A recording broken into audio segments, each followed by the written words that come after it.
What's good, YouTube? This video is going to be about 4 ways women commonly turn guys off, either when they think they're being sexy or when they think they're making a good impression.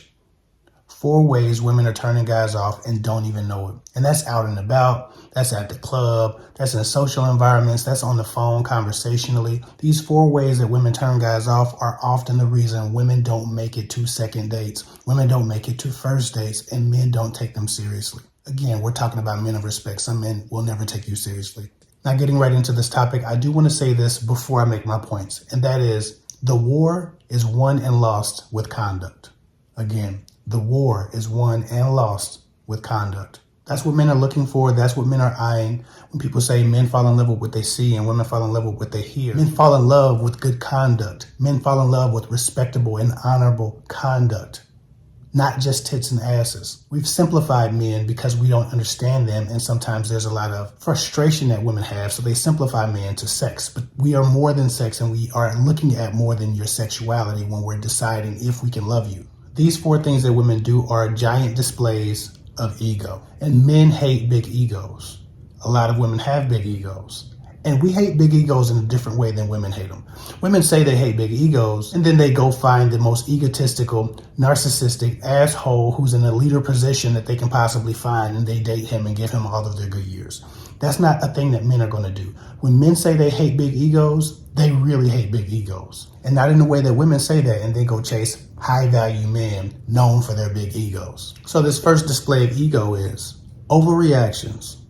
Overreactions are a huge display of ego that just annoys the shit out of men. Sometimes you can be on the phone with a woman and you might say something that bothers her and her ego comes out, right? She either gets really defensive, she overreacts or overresponds to, or finds an offense where no offense was meant and is easily triggered. Our emotions are, most of the time, very in tune with our egos, but sometimes our egos are overinflated, and so they have too much control over our emotions. Women who make egoic displays during conversation are often avoided by men. They'll have that first conversation with you, but you'll notice that they don't want to talk to you after that. They're done with that conversation and they're done with you. Men don't want to get into arguments easy, and they don't want to be in a leverage battle with a woman based on ego. And many of you are already dating men with big egos because you're dating that top 5, top 10, top 15% of guys. They already have the ego. They don't need you to have one too. There's not enough space for both of your egos in this relationship. So that's why a lot of times men just quietly move away. Are you temperamental? Are you easily offended? Are you easily triggered? Do you feel the need to say everything that comes to mind all the time? Do you feel the need to check people? Do you feel the need to display your level of superiority or speak about your level of superiority? Egoic displays and conversations are one of the number 1 reasons a lot of women aren't being taken seriously and aren't even making it to a first date or getting past a first date. Before I got married, me and my wife went to marriage counseling by the pastor who was going to be marrying us. His wife described a woman's ego as the heifer. And those were her words, not mine. But immediately I understood exactly what she was talking about. She was talking about a woman's inflated ego, rearing its ugly head and causing strife in her relationship and or becoming an obstacle for that man to get close to them or stay close to them. Men aren't out here looking to entertain the heifer.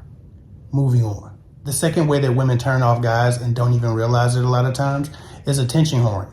And a lot of us, we already understand that the Instagram model or the social media socialite person, that person is obviously out for attention and for different reasons, right? Sometimes good reasons and other times not so much. But there are a lot of other ways women attention whore, right? Men too, right? Men make it rain and do all these different displays of financial wealth for their attention whoring. But women do a lot of things too, right? Women in crowds, overdress for occasions sometimes that can look to men like you're attention whoring, like you're trying to get attention.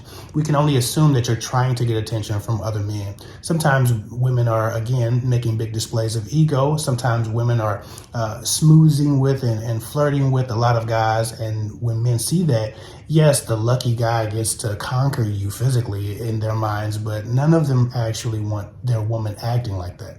And so no one really wants you in a real way. They only want the attention from you because you are seeking their attention. They know that the first to get your attention wins. And so they'll make a display of that. They'll make a competition of that. But you're also turning them off. You're turning them on physically and turning them off emotionally and energetically. And because a lot of men are scavengers sexually, they'll take you, they'll have you, but you've turned them off and they've already written you off as a realistic partner in the future. So if you're peacocking, if you're attention whoring, if you're twerking, if you're doing any of these things, if you're smiling at too many people, or if you're flirting, or if you're trying to be cute and you've made an obvious display of that need for attention, you're actually turning the men off that you're hoping to get, which are the men who are looking for a real serious relationship with a woman they can trust, because men do not trust attention whores or girls with big egos. Moving on, performing for the crowd. This is another one. Women do this again at clubs, at bars, and social environments. They start getting really catty with each other. They start fighting for attention. They again make sexual displays to show each other up. A lot of times they think they're being cute because they look their best, they're dolled up, they put their makeup on, they got their hair done, they got their best outfit on, they got the black dress on, a freakum dress, whatever, sundress season. They do all these things to look amazing. And they do. But again, if your ego's on display, a man is not going to take you seriously. He'll see the sexuality that you present, but he's not going to see the value that you might present as a wife or a partner or as a mate in life. He won't even look at you like that. He'll look at you like someone who shouldn't be trusted, because he'll look at you and he'll judge your conduct. What does your conduct say about you? Does he want his wife or his girlfriend or his life partner acting the way you're acting right now? Sometimes the answer is no. And again, the particulars are vast, but if your ego is on display, if I can look at you and see that you're in ego and not in healthy energy, not in your spirit, not sitting in peace, not comfortable with who you are, but your self-esteem is on display, or your quest to have self-esteem in that moment, I can't take you seriously. And a lot of men won't. That moment misrepresents you. It misrepresents everything you have to offer, man. It misrepresents your gifts, your wisdom, your passions, your beliefs. It's just not worth it. Stay away from huge displays of ego.